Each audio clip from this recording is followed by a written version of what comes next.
Welcome back to Close Up. Moving from the 2nd Congressional District to the 1st now. He's been a behind-the-scenes heavyweight in Republican politics for many years and a major donor. Now he's running his own campaign to try and flip the CD1 seat back to the GOP. Anthony DiLorenzo is our guest this morning on Close Up. Mr. DiLorenzo, thanks for coming in. Thanks for having me. Appreciate it. So let's just start out by having you tell us a little bit about who you are and why you're running for Congress. Sure. I was raised in a Italian-American family, a working-class family, and my family was very positive about the opportunities in this country, really encouraged me to work hard and take advantage of what our country has to offer, basically pursue the American dream. So around 8 years old, I got my first job. I delivered the newspaper, and I've worked in the restaurant business. I've washed dishes, I've waited tables, I was a line cook. I've worked hard my whole life. In 1983, I moved to New Hampshire to go to UNH, and I was there for about 3 years. I worked while I was at college. And I decided college wasn't for me. So I didn't graduate college. I dropped out and I started working full time. And after a couple of years, I was able to save up about $7,000 and I started my own business. And it was hard. I spent many nights wondering how I was going to make payroll and make payments, and it was a lot, but it was worth it. And I was able to grow that business significantly thanks to the opportunity in the state of New Hampshire into a business that employs almost 1,000 people now. And so I'm very grateful for that opportunity. And during that time, I was also able to raise a family. So I have an older daughter and I have 2 sons, and I've been able to achieve the American dream in New Hampshire. So I'm very grateful and I feel blessed. Why I want to run. I care about our state. I love our state and I care about the people here. And I started, when you're working like in raising a family, you're not paying attention to politics. You really, and most people don't. But I started to notice that things were changing and that people were being impacted by the changes and that they were struggling more than when I was coming up. So I wanted to get involved. I could either sit back and do nothing or do something about it, and my nature is to do something about it. So I decided to run, and what became clear to me through talking to customers and employees is that the American dream is not as attainable as it was when I was younger. Cost of living is very expensive. Groceries are expensive. Houses have outpaced wages 3 to 1 almost. Energy costs are significant.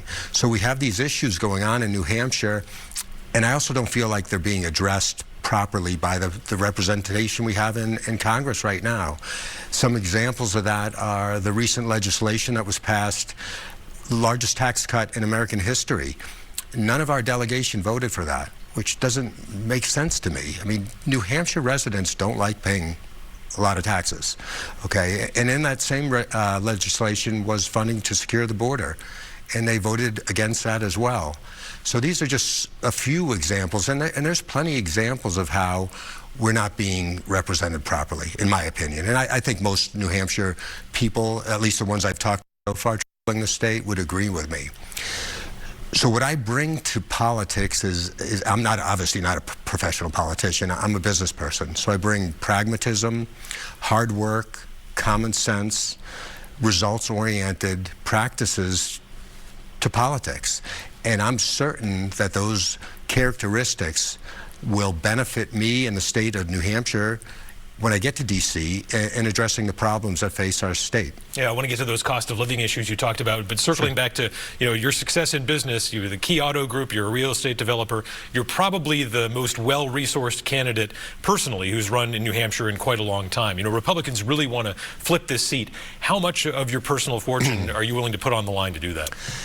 Yeah, I mean, I've been very, very fortunate, and I am successful in many ways, not just financially. I'm successful with, I mean, the best thing I ever did was have children. So, and I'm sure you feel the same way. It's just awesome. But I will have plenty of resources to compete in this race.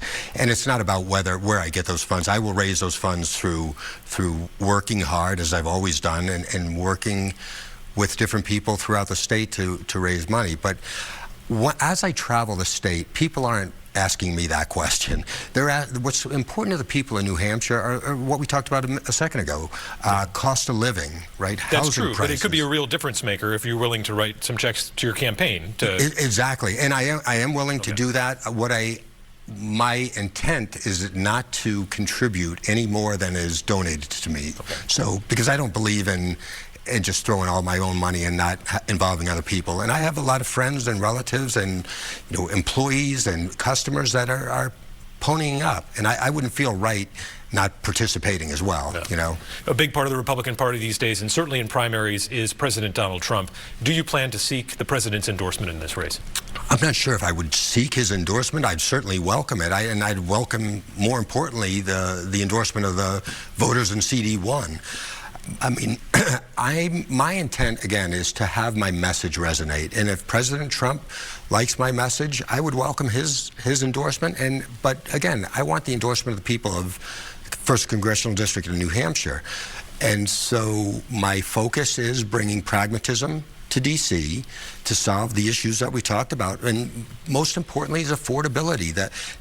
I was in the grocery store the other day, and this guy wants to chat me up. He's like, somebody's having a party. I just have one cart, okay? I'm like, and the cart was $373 for one cart, and there was no steaks in there. This was just stuff to feed my kids. I'm like, no, I'm just feeding my family. So my point is I was shocked that it was $373. It was smart food, and it wasn't stuff that was overly expensive, or shouldn't be overly expensive. Right. So that's what's important to me is focusing on those issues. So what are the policy ideas that you want to advance in Washington that you'll think will address that? As far as affordability of pricing, so we need wage growth. As I mentioned earlier, housing prices have outgrown wages by almost 3 to 1. In business, what we do, and this is different from what politicians do, in my 35 years in business, I have never, ever heard anybody approach something, well, I'm a Democrat and you're a Republican. It just doesn't happen. We identify issues and we implement solutions, and then we measure the success of those solutions. So when I get to D.C., I'm going to do the same thing. I'm going to work with anybody, regardless of their political affiliation, to solve the problems that address our state. So, a big component right now of the cost of living is potentially higher taxes. Tariffs are taxes on trade. Republicans have historically been against higher taxes, but this seems to be an inside-out situation where the president is being cheered on in imposing these higher costs on goods coming into the United States. Do you support these high tariffs? I believe the president's intent is to equal the playing field on trade. I believe our country has been taken advantage of over the last, probably since NAFTA, maybe a little before that. So not only are we exporting jobs out of the country, but we have this situation where our products made in New Hampshire in our country are having a difficult time getting into other countries. So the president is using tariffs to solve both of those issues. So my point to you is that the president has acknowledged an issue, basically unfair trade, and is attempting to rectify that. And I support his efforts in doing that. You're a Seacoast resident. You could be personally affected if sea level rise gets any bigger than it already is. What position, if any, do you take on climate change? I agree it's something that we need to pay attention to. I'm not well versed in climate change, but our environment is extremely important, especially in New Hampshire. We have a lot of people that care about our environment, enjoy the environment in our state. So I look at things like energy. Okay, the president is trying to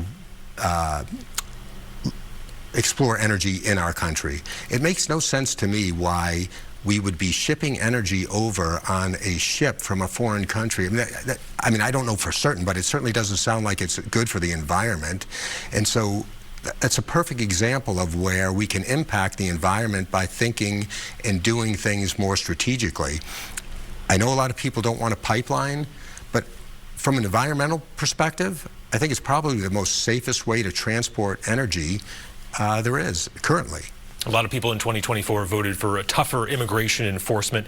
But in your opinion, is the Trump administration going too far when you have, these masked agents, jumping out of unmarked vans, grabbing people and driving off? Is that what law enforcement should look like in a free country? I would say to you that our country would be a lot better with a little bit more empathy and compassion opposed to hate and anger, okay? So I don't think anybody wants to see that going on. However, I support law enforcement and I support the president's initiative to clean up the mess that was left by the Biden administration. I do support immigration reform, and I would only say to the law enforcement agents that please show a little compassion, and as long as they're obeying the law and enforcing it, I support it. All right, Mr. DiLorenzo, thanks for joining us on Close Up. We'll see you out there on the trail. Thank you, Adam. And when we come back, John H. Sununu reflects on his time working with Dick Cheney, who passed away last week at the age of 84.